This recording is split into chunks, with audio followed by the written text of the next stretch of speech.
Lucy Connolly has been released from prison. Thank the Lord. She should not have even been there in the first place. Now, she is splashed all over different press articles at the moment, and the reason why I'm doing a video as well is because I find it outrageous the way that they are describing it. One of the headlines came up and said, racist childminder has been released from prison after anti-immigration rants. Now, Lucy Connolly shouldn't have been in prison in the first place. The poor woman has spent over a year inside of prison. She is a law-abiding citizen, a wife of an MP who's never been in trouble in her life, and she's been thrown inside of prison. Now, she did on the night, I believe it was the night of the Southport killings, she went on and vented her anger on Twitter. She was upset, angry like the rest of the country was. And what do people do? They go online and they put stuff on. Sometimes they go and put things on and they think, why did I put that on? Which happened here? She put a post on saying mass deportation now.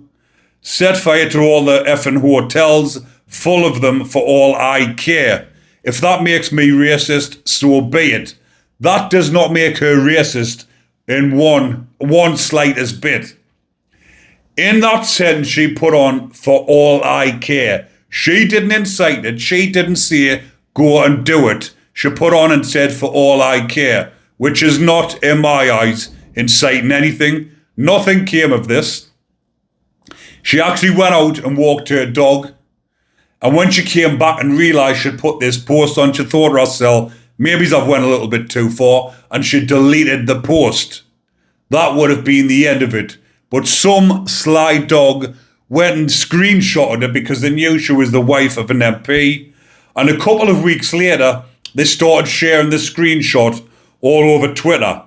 And then people were tagging the police in, and obviously an investigation ensued after that. But her legal team, which should have been sacked, she pled guilty as soon as she went to court. If she'd stood up and pleaded and said what she believed and said she didn't mean what she said, she didn't mean for people to go and do this, she put on for all I care. She was upset and angry. She has kids of her own.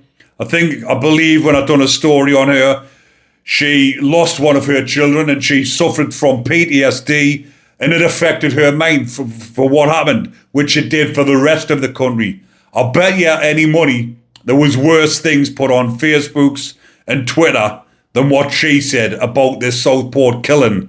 She went on and vented this, took it off after she realised what she'd done. And like I've said, her legal team, who in the right mind would say to her, oh, just plead guilty. You'll get a 31-month sentence in prison if you plead guilty instead of 5 years.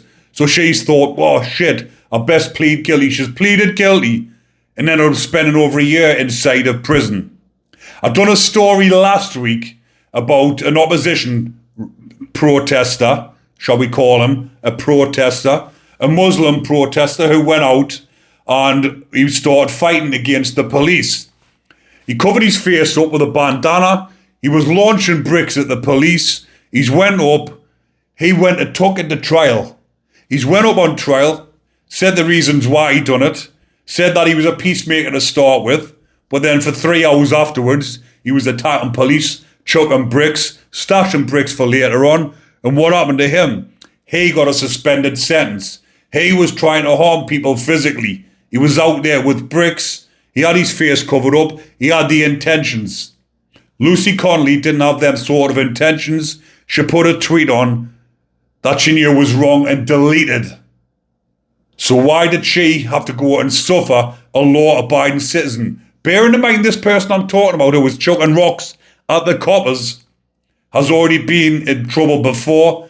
I think he might have been to prison or he got a suspended sentence previously for something else. But the judge said because of your good behaviour since then, you've never been in trouble since your last offence. We're going to give you a chance and give you a suspended sentence.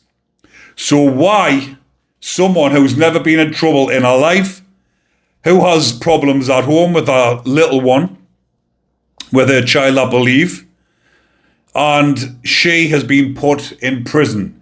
Now she is going to have to come out And hopefully she gets on with her life and she doesn't suffer too badly because of what has happened inside of prison. Because things have happened to her in prison with prison officers. She's not someone who's accustomed to prison. She's not a criminal who's in and out all the time. She's now got to cope with the after effects of being banged up in prison for over a year. So I thought I would bring this to your attention, people, because I find it absolutely ridiculous that they're now coming up.